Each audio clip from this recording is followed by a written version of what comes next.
السلام عليكم ورحمة الله وبركاته.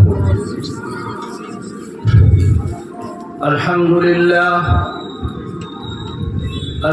لله نحمده ونستعينه ونستغفره ونؤمن به ونتوكل عليه ونعوذ بالله من شرور أنفسنا ومن سيئات أعمالنا من يهده الله فلا مضل له ومن يضلله فلا هادي له ونشهد أن لا إله إلا الله وحده لا شريك له ونشهد أن سيدنا ومولانا محمدا عبده ورسوله أرسله بالحق بشيرا ونذيرا وداعيا إلى الله بإذنه وسراجا منيرا أما بعد فقد قال الله تعالى في القرآن المجيد والفرقان الحميد أعوذ بالله من الشيطان الرجيم بسم الله الرحمن الرحيم لقد من الله على المؤمنين إذ بعث فيهم رسولا من أنفسهم يتلو عليهم آياته ويزكيهم ويعلمهم الكتاب والحكمة وإن كانوا من قبل لفي ضلال مبين صدق الله مولانا العظيم وصدق رسوله النبي الكريم جو نبی سے میرے آشنا ہو گیا جو نبی سے میرے آشنا ہو گیا اس کا دل آئینہ آئینہ ہو گیا جو نبی سے میرے آشنا ہو گیا جو نبی سے میرے آشنا ہو گیا اس کا دل آئینہ آئینہ ہو گیا اور کہہ رہا ہے خدا خود ہی قرآن میں کہہ رہا ہے خدا خود ہی قرآن میں کہہ رہا ہے خدا خود ہی قرآن میں جو نبی کا ہوا وہ میرا ہو گیا جو نبی کا ہوا وہ میرا ہو گیا اور معجزہ ہے عجب آپ کے حسن کا معجزہ ہے عجب آپ کے حسن کا معجزہ ہے عجب آپ کے حسن کا جس نے دیکھا وہی آپ کا ہو گیا جس نے دیکھا وہی آپ کا ہو گیا جو نبی سے میرے آشنا ہو گیا اس کا دل آئینہ آئینہ ہو گیا رونق بارونق اسٹیج پر تشریف فرما حضرات علماء کرام اور اس نورانی مجلس میں تشریف فرما معزز سامعین حضرات، پردے میں رہنے والی میری مائیں اور بہنیں، ابھی آپ حضرات کے سامنے حضرت مولانا صالح الزماں صاحب تمہیداً ہی صحیح مگر بہت کم وقت میں بہت اچھی بات اور ایک حدیث پہ روشنی ڈال کر گئے. اس سے پہلے مستقل پروگرام طلباء وغیرہ کا چل رہا تھا اور بھی علماء اکرام بیان کر رہے تھے, کوئی نعت پڑھ رہے تھے وغیرہ وغیرہ. پھر اس کے بعد بھی ہمارے آپ کے مقامی علماء اکرام میں سے جید عالم دین اور مقرر شعلہ بیان حضرت مولانا احمد الحق صاحب بھی تشریف رکھتے ہیں, انشاءاللہ ان کا بھی بیان ہوگا. اور پھر اخیر میں فخر اڑیسہ اور اسی طرح بلبل اڑیسہ, یوں کہیے بڑھ کر جانے اڑیسہ, امیر شریعت اول امیر شریعت ثانی رحمت اللہ تعالی کے جانشین محترم جامعہ مرکز العلوم سنگڑا, شیخ الحدیث جامعہ مرکز العلوم سنگڑا حضرت مولانا سید نقیب الامین صاحب برفی دامت برکاتہم بھی تشریف رکھتے ہیں. انشاءاللہ ان کا بیان ہوگا اور انہی کے بیان کے بعد دعا ہوگی اور دعا کے اختتام پر انشاءاللہ اس مجلس کا اختتام ہوگا. آپ لوگ جس طرح آج کی رات کو آپ لوگوں نے چند گھنٹوں کے لیے جو قربانی دی ہے, آخر تک آپ اسی طرح دل جمعی کے ساتھ میں آپ تشریف رکھیں. یہ جو وقت ہے آپ کا, یہ کل قیامت کے دن حشر کے میدان میں یہ وقت آپ کی گواہی دے گی کہ حضرت مولانا اختر صاحب دامت برکاتہم نے ایک اللہ کی نورانی مجلس, اللہ اور رسول کی مجلس لگائی تھی, اور اس مجلس میں ہم یہ چند وقت اور چند منٹ ہم دیے تھے جس میں اللہ خود اور رسول صلی اللہ علیہ وسلم اور دین و اسلام کی باتیں ہمیں سننے کا موقع ملا تھا, اور اس پہ ہم کچھ عمل بھی کیے تھے. چونکہ اللہ کے نبی صلی اللہ علیہ وسلم کا ایک فرمان ہے کہ کل حشر کے میدان میں ایک انسان اپنا قدم آگے بڑھا نہیں سکتا ہے جب تک وہ 5 سوالوں کا جواب نہ دے, جس میں سے پہلا سوال یہ ہے کہ عن عمرہ فیما افناہ, کہ میں نے جو تمہیں زندگی بخشی تھی اسے تم نے کہاں گزارا. لہذا ہم بہت ساری زندگی گزارتے ہیں, اس میں سے ایک زندگی آج کی بھی ہے, ایک عمر کا وقت کا حصہ آپ کا بھی ہے. یہ وقت آپ کا ایسی نہیں ہے. چنانچہ اور ایک دوسری حدیث میں ہے, اللہ کے نبی صلی اللہ علیہ وسلم کا فرمان ہے کہ اللہ تبارک و تعالیٰ فرشتوں سے یہ کہے گا کہ جاؤ مقبول فرشاد کے اس فیلڈ میں ایک میری مجلس لگی ہے, میرا ذکر, میرے پیارے حبیب کا ذکر ہو رہا ہے, میرے دین اسلام کا ذکر ہو رہا ہے, جاؤ دیکھ کر آؤ, میں ان سب کو مغفرت کرتا ہوں. چنانچہ وہ آتے ہیں کہتے ہیں, اور بعض کہتے ہیں کہ ان میں سے بعض لوگ گھوم پھر رہے تھے, بولے انہیں بھی مغفرت, ان کی بھی میں مغفرت کرتا ہوں. انہوں نے کہا بعض لوگ آئے تھے صرف لائٹ اور چمک اور اس کے بعد یہ میلہ کھیلا سب دیکھنے آئے تھے, کہا میں انہیں بھی مغفرت کرتا ہوں اس مجلس کی برکت سے اور علماء کی برکت کی وجہ سے. تو میرے دوستوں اور بزرگوں, آپ کا یہ وقت مبارکباد, میں مبارکباد دیتا ہوں کہ یہ وقت آپ کا بہت اچھا گزر رہا ہے جو اس وقت کا وقت جو گزر رہا ہے. میں سب سے پہلے ہمارے ادارہ دارالعلوم مقبول فرشاد کے محترم ذمہ دار حضرت مولانا اختر صاحب اور ان کے ساتھی جو بھی رفقا حضرات ہیں, میں مبارکباد پیش کرتا ہوں کہ اس سرزمین میں ایک ادارہ قائم کیے ہیں جس میں اللہ اور اللہ رسول کی تعلیم ہو رہی ہے, اور انہی کی بنسبت آج انہی کے آپ بینر تلے ہم لوگ بیٹھ کر آپ حضرات کے سامنے ایک مجلس لگائے, جس کی وجہ سے ہم لوگ آپ کے سامنے روبرو ہیں, کچھ بیان کرنے کا موقع ملا. ورنہ ایک زمانہ یاد رکھیے, مولانا عبدالباسط صاحب تشریف رکھتے ہیں,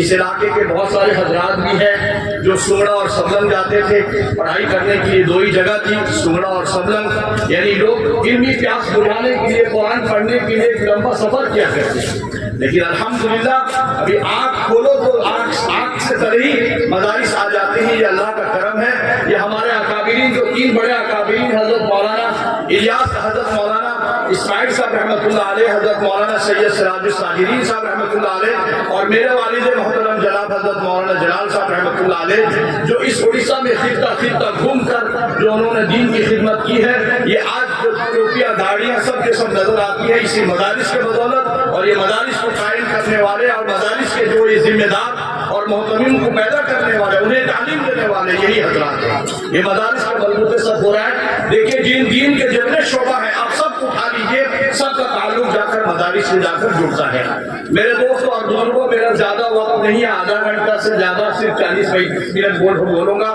اس میں بھی میرا شاید 10-15 منٹ نکل چکا ہے۔ میں نے قرآن کریم کی جو آیت تلاوت کی ہے اسی کے بارے میں آپ کے سامنے ذکر کروں گا، کیونکہ یہ مدرسہ کا جلسہ ہے اور قرآن کی نسبت سے ہم سب یہاں جمع ہوئے ہیں۔ قرآن کریم میں اللہ تبارک و تعالیٰ نے لوگوں کو ایک پیغام دیا ہے کہ لقد من اللہ علی المؤمنین اذ بعث فیہم رسولا من انفسہم، کہ میں نے امت اور مسلمانوں پر ایک احسان کیا ہے، اور وہ احسان یہ ہے کہ میں نے انہی میں سے ایک رسول یعنی نبی بنا کر بھیجا ہے۔ دیکھیے اللہ تبارک و تعالیٰ علماء اکرام کی محفل جمع غفیر ہے۔ قرآن کریم میں اللہ تبارک و تعالیٰ نے کہیں اپنی نعمتوں کا ذکر اور احسان کا لفظ نہیں کیا ہے۔ ایک جگہ قرآن کریم میں اللہ تبارک و تعالیٰ فرماتے ہیں وَإِن تَعُدُّوا نِعْمَتَ اللَّهِ لَا تُحْصُوهَا، کہ میری جتنی نعمتیں تم پر ہیں تم اگر شمار کرنا چاہو، کاؤنٹ کرنا چاہو، گنتی کرنا چاہو تو تم شمار نہیں کر سکتے ہو۔ اس جگہ میں بھی اللہ نے احسان کا لفظ استعمال نہیں کیا ہے، لیکن یہاں پر اللہ تبارک و تعالیٰ یہ فرماتے ہیں کہ میں نے امت مسلمہ اور انسانیت کی دنیا پر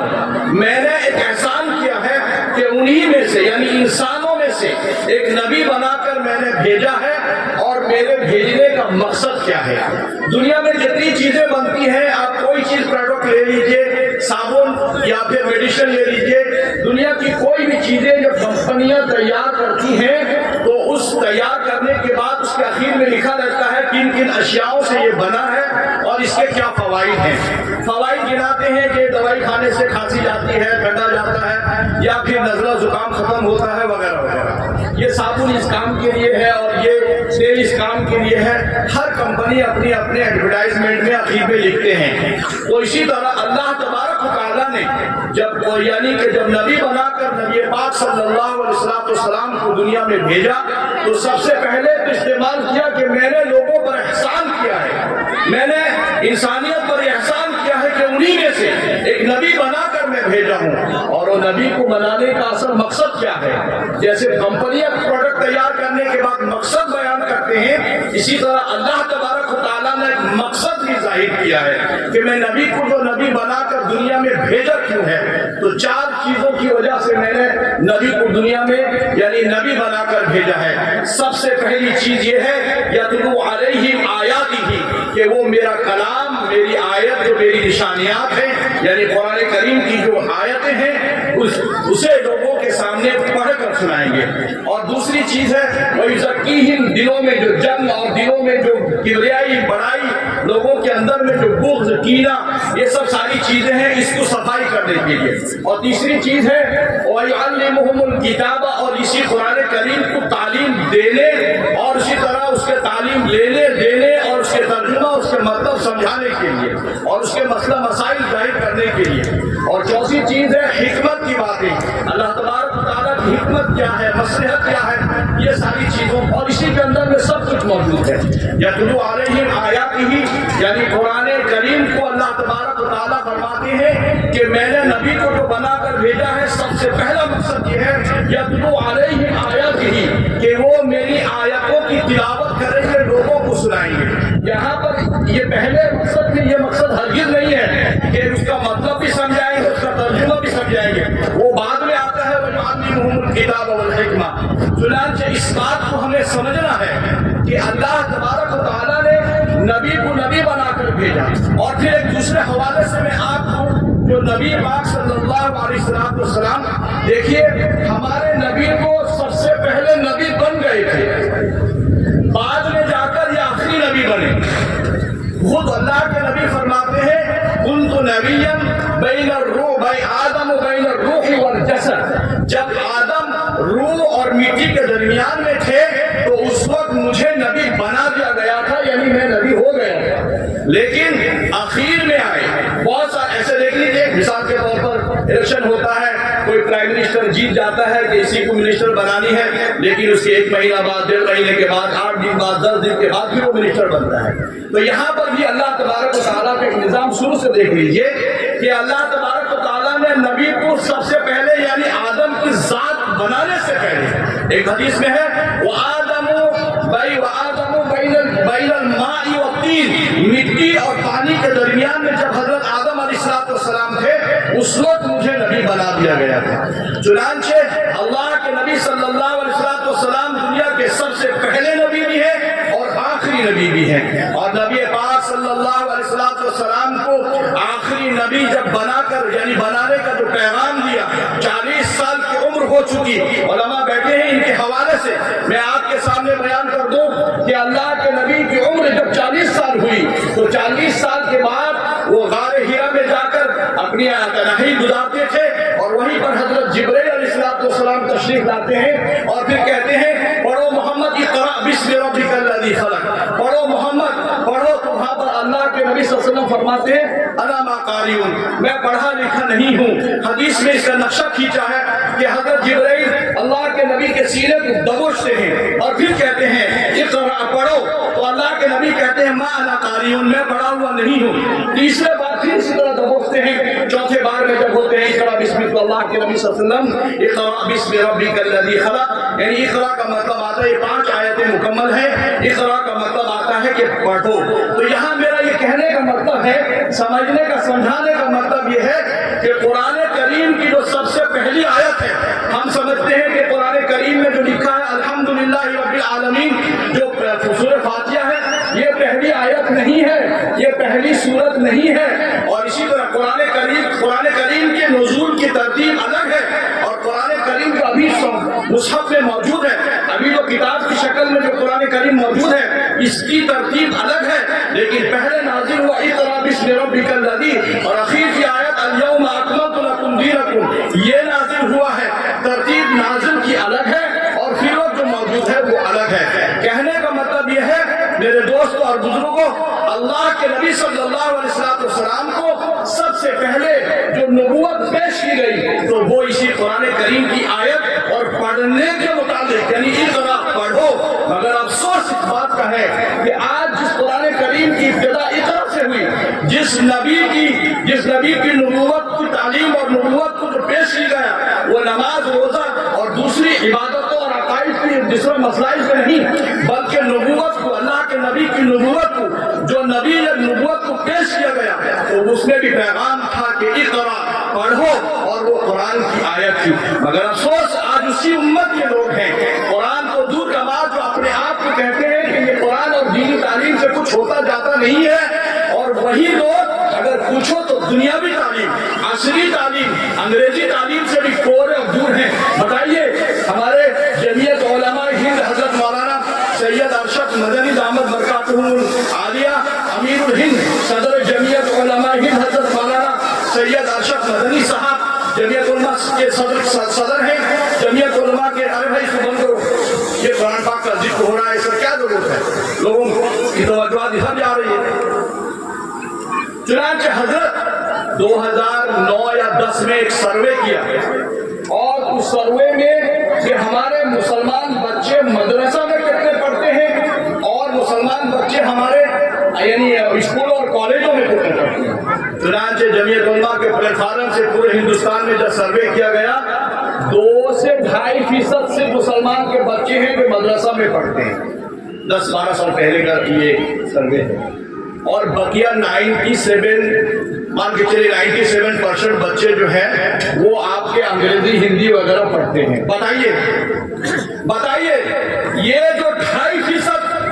بچے جو مدرسہ میں پڑھتے ہیں، الحمدللہ گلیوں میں آپ کو حافظ قرآن اور علماء دین آپ کو موجود نظر آتے ہیں، لیکن جو 97% لوگ ہیں جو بچے مدرسہ میں نہیں پڑھتے ہیں، بتائیے کتنے وکیل ہمارے درمیان ہیں؟ یہ کھوردہ ضلع کے اندر میں کتنے وکیل ہیں؟ کیا آپ گن سکتے ہیں کتنے وکیل ہیں؟ کتنے ڈاکٹرز ہیں؟ کتنے جج ہیں؟ کتنے پولیس ہیں؟ کتنے IPS کرے ہوئے ہیں؟ نہیں کر سکتے آپ گنتی۔ زیادہ سے زیادہ کھوردہ ضلع میں 10 وکیل بنیں گے، لیکن کھوردہ ضلع میں چیلنج کے ساتھ کہتا ہوں کم سے کم 500 حافظ قرآن ہوں گے، 500 حافظ قرآن ہوں گے، صرف 2.5% مسلمانوں کی بچوں کے پڑھنے کی وجہ سے۔ اس میں اللہ تبارک و تعالیٰ نے برکت رکھا ہے۔ میرے دوستوں اور بزرگوں، تعلیم ہے، خود مولانا ارشد مدنی نے آج کے ماحول کی بنیاد پر سامنے رکھتے ہوئے حضرت مولانا کا پیغام ہے کہ پیٹ کے پتھر ڈاک دو روٹی کے بجائے ایک روٹی کھاؤ، پراٹھا کے بجائے یہ آپ کا چپاتی کھا لو، آپ گوشت مرغ مسلم کے بجائے دال روٹی کھا لو، چٹنی کھا لو،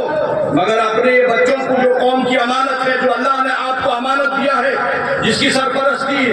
نگرانی آپ کی ذمہ داری ہے، کل قیامت کے دن یہ بچے جب ان کی تعلیم اچھی نہیں ہوگی، دینی اور دنیاوی تعلیم صحیح طرح نہیں ہوگی، ان کی تربیت، ان کے اخلاق، ان کے کردار جب اسلام کے طور پر نہیں ہوں گے کہ کل حشر کے میدان میں آپ کا گریبان پکڑ کر کے کھڑے ہو جائیں گے اور یہ کہیں گے کہ نہ دنیاوی تعلیم ہمیں ڈھنگ سے دیا، نہ دینی تعلیم دیا، 7 سال 8 کلاس ہم پڑھے کے لیے اور فوراً ہمیں دے دیا کسی ہوٹل میں جا کر برتن دھونے کو، کسی گاڑیوں کے پمپ دینے کو، کسی سیٹ کور بنانے کو، نہ جانے ہم دنیاوی شعبے کے اعتبار سے ہم کتنے کام کرتے ہیں۔ میرے دوستوں اور بزرگوں، اللہ کے نبی صلی اللہ علیہ وسلم کو نبوت ملی تو سب سے پہلے قرآن کی آیت کے ذریعے ملی اور پڑھنے پڑھانے کے متعلق میں، یعنی پڑھو محمد صلی اللہ علیہ وسلم۔ تو آخر اللہ نے جو پیغام دیا تو کچھ سوچ سمجھ کے دیا ہوگا۔ تو میرے دوستوں اور بزرگوں، اور پھر آیت میں کہتا ہے کہ اللہ کے نبی کو، یعنی مجھے میں جو نبی کو بھیجا ہوں وہ اسی لیے بھیجا ہوں یتلو علیہم آیاتہ، کہ میری یہ آیت کو دنیا کے سامنے، لوگوں کے سامنے پڑھ کر سنائیں گے۔ تو میرے دوستوں اور بزرگوں، بتاؤ اللہ کے نبی کا پہلا آنے کا پہلا مقصد اور اللہ کے نبی کی نبوت کو پہلے جو ملی ہے وہ قرآن کی اس آیت جتنا پڑھنے پڑھانے کے اوپر ہے۔ ہم کہاں ہیں؟ ہم بولیے یہ دونوں چیزوں میں ہم کسی پہ عمل کرتے ہیں؟ نہیں عمل کرتے ہیں۔ آج مسلمان دیکھو جہاں پٹ رہا ہے، آج مسلمان تنگی حالت میں ہے، آج مسلمان جہاں دیکھو اپنے آپ کو گر رہا ہے۔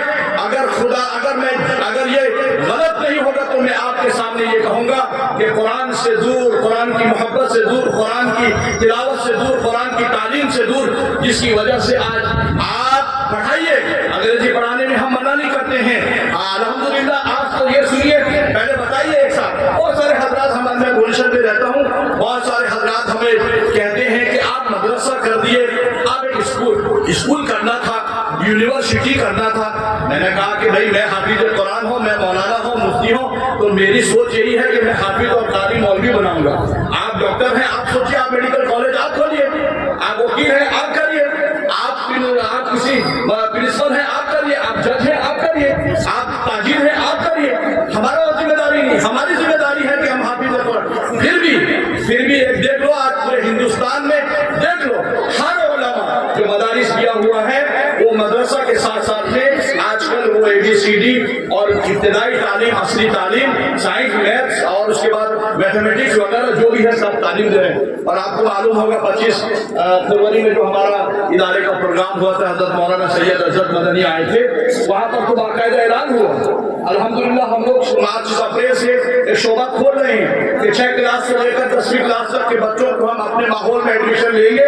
اور ان کی تعلیم ہم کسی اسکول میں ایڈمیشن کرا کے لیں گے اور وہ اسکول کی تعلیم بھی کرے گا اور مدرسے کے ماحول میں رہ کر 5 وقت نماز بھی پڑھے گا اور دینی تعلیم حاصل کرے گا۔ ہم یہ سوچ رہے ہیں، مگر جو یونیورسٹی کھول رہے ہیں، جو میڈیکل کھول رہے ہیں، جو کالجز میں پڑھے ہوئے لوگ ہیں، بتائیے وہ کتنا سوچتے ہیں کہ ہمارا بچہ دیندار ہو، وہ کتنا سوچتے ہیں کہ ہمارا بچہ، یہی بچہ کل قیامت کے دن میں یہ ضرور کہے گا، کھڑا ہوگا، یہ مجھے DAV اسکول میں، زیبریل اسکول میں، وینکٹر اسکول میں، دنیا کی سب سے بڑے اچھے اسکول اور کالجز اور یونیورسٹی میں تعلیم کو دی، مجھے کھانے پینے میں میرے ابو نے کھانا پینا اچھے سے اچھا کھلایا، مجھے اچھا کپڑا پہنایا، 17-18 سال کا ہوا تو مجھے بائک بھی اچھا دلایا اور 25 سال کی عمر ہوئی تو مجھے دلہن بھی اچھی طرح دلا دیا، مجھے زندگی کے جو آرائش آرام کا سب کچھ دے دیا نہیں تو صرف قرآن کی تعلیم نہیں دیا نہیں تو صرف دین کی تعلیم نہیں دیا نہیں تو سنت نبوی صلی اللہ علیہ وسلم کے طور طریقے پر چلنے کے لیے کوئی تعلیم نہیں دیا۔ میرے دوستوں اور بزرگوں، ہمارا مزاج کیا ہے؟ آج کے علماء ہم بھی چاہتے ہیں یہ دنیاوی تعلیم جو ماحول چل رہا ہے، اس ماحول میں ہم بھی چاہتے ہیں کہ ہمارے بچے کچھ انگریزی، ہندی، میتھ، سائنس وغیرہ پڑھیں اور ہم دیتے بھی ہیں اور سوچتے ہیں، مگر ہم یہ بھی سوچتے ہیں اور ہماری یہ کوشش بھی رہتی ہے کہ جو بچہ اسکول اور کالج میں پڑھتا ہے وکیل بھی بنے، جج بھی بنے، جسٹس بنے، ڈاکٹر بنے اور اسی طرح آپ کا جتنے بھی IPS IAS جو بھی بننا چاہے بنے، مگر قرآن کی صبح نماز بھی پڑھے, قرآن کی تلاوت بھی کرے, اگر وہ جج بن کر بیٹھے تو مسلمان ہو کر بیٹھے, وکیل بن کر اگر لڑائی کرے مسلمان اور دینی تعلیم سے معمور ہو کر بیٹھے, اور اگر وہ کسی ڈاکٹر ہے, میڈیکل میں ہے, ڈاکٹری کر رہا ہے, تو اس کے ساتھ دین اذان ہوتے ہی, اللہ اکبر ہوتے ہی نماز کے لیے دوڑ جائے, اور پھر جب سب سے پہلے آپریشن شروع کرے تو بسم اللہ اور قرآن پاک کی تلاوت کرتے ہوئے کرے. ہماری یہ کوشش رہتی ہے انشاءاللہ ہمارے علماء اللہ کے نبی صلی اللہ علیہ وسلم کی ہدایت اور ہمارے اکابرین کی ہدایت کے مطابق ہم کام کر رہے ہیں. مگر آج اس لیے دارالعلوم مکن پرشاد کے اس بینر تلے اور اس اسٹیج سے میں آپ سبھی حضرات کو پیغام دینا چاہتا ہوں, آپ اپنے بچوں کو بالکل اچھی تعلیم دیجیے, معیاری تعلیم دیجیے. ہمارے بچے اچھے کلاسز میں پاس ہوں, کلاس میں سب سے فرسٹ ڈویژن آئے, لیکن اس کے ساتھ ساتھ قرآن کی تعلیم بھی ہونی چاہیے, اس کے ساتھ ساتھ دینی تعلیم بھی ہونی چاہیے. میرے دوستوں اور بزرگوں, آپ جانتے ہیں ہمارے اس دین اسلام میں نماز بھی ہے, روزہ بھی ہے, حج بھی ہے, زکات بھی ہے. یہ 5 چیزیں تو بنیادی چیز ہیں, لیکن کہیں پر اللہ تبارک و تعالیٰ نے جو قرآن کی آیت نازل کی, نبوت بخشی, تو سب سے پہلے نماز پڑھو, اقیموا الصلاۃ نہیں کہا, یا وآتوا الزکات, زکات ادا کرنے کو نہیں کہا, بلکہ اسی طرح وہ اتموا الحج نہیں کہا, نماز کے متعلق نہیں بلکہ سب سے پہلے پڑھنے کو کہا. اس میں بھی حکمت ہے, آپ خود سمجھ جائیے. اقیموا الصلاۃ کا لفظ ہے کہ صرف نماز کو قائم کرو. نماز دن بھر میں کتنے وقتوں کی نماز فرض ہے, کیا سنت ہے, کیا نفل ہے, اور نماز سے پہلے ہمیں کن چیزوں کی تیاری کرنی ہے. نماز میں قیام, رکوع, سجدہ, یہ سب اللہ کے نبی صلی اللہ علیہ وسلم نے قرآن پڑھ کر سنایا اور پھر سمجھایا. تو میرے دوستوں اور بزرگوں, جب آپ پڑھیں گے نہیں, جب آپ یعنی آپ کو پہلے, اس کا مطلب ہوتا ہے کہ پہلے تعلیم, علم کی ضرورت ہے. اگر علم نہیں ہے تو بیکار ہے, ہمیں علم کی ضرورت ہے, پہلے تعلیم ہونی چاہیے, اس کے بعد پھر آپ جو عبادت کر سکتے ہیں. اگر آپ کو یہ معلوم نہیں ہو کہ نماز کتنی رکعت پڑھنی ہے, کب پڑھنی ہے, کتنی فرض ہے, نماز کے اندر فرائض کتنے ہیں, نماز کے اندر واجبات کتنے ہیں, نماز کے اندر سنت کتنے ہیں, جب آپ پڑھیں گے نہیں تو جانیں گے کیسے. اس لیے سب سے پہلے اقرا کا لفظ استعمال کیا قرآن کریم میں. آپ آئیے, جب آپ زکات دینے والے بن جائیں گے تو زکات کتنے مقدار میں آپ بنیں گے, زکات کتنوں کو دیں گے, کتنا روپے میں زکات, کتنے چاندی میں زکات, سونے میں کتنی زکات, یہ سب کیسے معلوم ہوگا. اور اسی طرح یہی نہیں بلکہ آپ جب حج میں جائیں گے تو حج آپ پر کب فرض ہے, ارکان حج آپ کیسے ادا کریں گے, جب تک آپ نہیں پڑھیں گے تو جانیں گے کیسے, حج ادا کریں کیسے. اسی لیے قرآن کریم میں سب سے پہلے, اور یہی نہیں بلکہ حضرت آدم علیہ السلام کو جب اللہ تبارک و تعالیٰ نے دنیا میں جب پیدا کیا, وہ آسمان کا منظر ہے, جب پیدا کیا تو اس وقت وَإِذْ قَالَ رَبُّكَ لِلْمَلَائِكَةِ إِنِّي جَاعِلٌ فِي الْأَرْضِ خَلِيفَةً. اللہ تبارک و تعالیٰ نے جب ارادہ کیا کہ میں ایک انسان کو دنیا میں پیدا کروں گا اور وہ میرا خلیفہ ہوگا. فرشتے جانتے تھے, فرشتے پہلے تھے, لا يعصون اللہ ما امرهم ويفعلون ما يؤمرون. وہ مخلوق تھے جو اللہ نے کہہ دیا اللہ کی فرما برداری کیے, کبھی اللہ کی نافرمانی نہیں کرتے تھے. وہ فرشتے اللہ کی یہاں اعتراض کر بیٹھے کہ ہم کیا تیری کبریائی, ہم تیری تسبیحات کے وَنَحْنُ نُسَبِّحُ بِحَمْدِكَ وَنُقَدِّسُ لَكَ, کیا ہم تیری کبریائی اور بڑائی کے لیے کافی نہیں تھے. وہ ایک انسان دنیا میں پیدا کرتا ہے جو آپس میں لڑیں گے, خون خرابہ کریں گے اور لڑائی کریں گے, جھگڑا کریں گے. اللہ تبارک و تعالیٰ نے فرمایا تھا انی اعلم ما لا تعلمون, میں وہ جو جانتا ہوں تم نہیں جانتے ہو. تو حدیث کو روایت لکھا جاتا ہے وہ منظر کو, وعلم آدم الاسماء كلها ثم عرضهم. چنانچہ اللہ تبارک و تعالیٰ نے جب حضرت آدم علیہ السلام کو پیدا کیا تو دنیا میں, آسمان میں, سمندر میں اور شروع دنیا سے لے کر آخر قیامت تک کے لیے جتنی چیزیں آئیں گی اور آ رہیں گے, اس وقت جو پیدا ہوئے, اس وقت جو اللہ نے بنایا, سب کا نام اللہ تبارک و تعالیٰ نے حضرت آدم علیہ السلام کے ذہن میں, دل میں پڑھا دیا, بٹھا دیا. تو یعنی انسان کی پیدائش, انسان کا وجود جب تک اس کو علم نہیں ہوگا تو اس کے وجود کا کوئی مطلب نہیں ہوگا. اسی لیے پہلے علم چاہیے. اسی لیے اللہ تبارک و تعالیٰ نے سب سے پہلے قرآن کریم کے ذریعے, اور وہ قرآن کریم کے ذریعے نبوت بخشی, اور پھر اس میں بھی پڑھنے پڑھانے, اقرا بسم ربک الذی, یعنی کلمات سے اللہ تبارک و تعالیٰ نے اللہ کے نبی صلی اللہ علیہ وسلم کو نبوت بخشی. تو ہمیں یہ سوچنا چاہیے کہ یہ جو ادارہ, یہ جو مدرسہ والے کام کر رہے ہیں, اللہ کے نبی کے چاروں مقاصد کا کام کر رہے ہیں. سب سے پہلا مقصد جو تلاوت ہے, اور